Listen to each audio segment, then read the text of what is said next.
झालेले आहेत।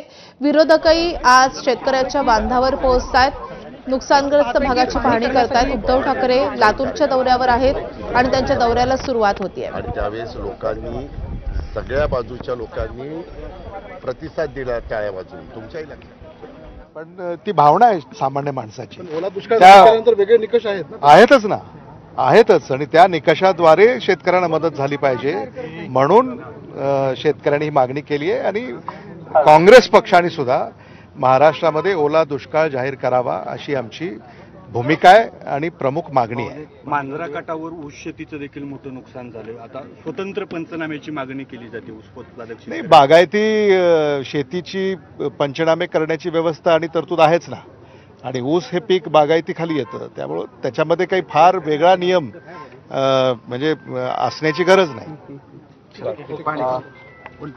ही भूमिका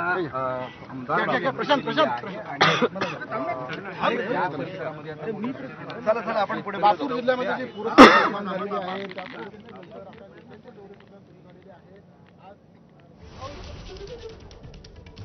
नियम म्हणजे असण्याची गरज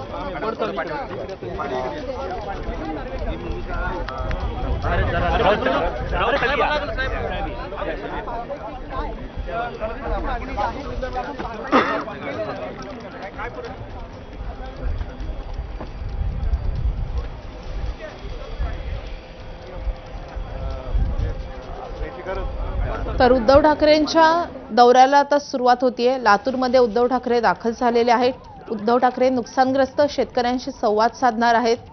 हर्षवर्धन सपकाळही आज मराठवाड्याच्या दौऱ्यावर आहेत आणि ते देखील पूरग्रस्त भागाची पाहणी करत आहेत।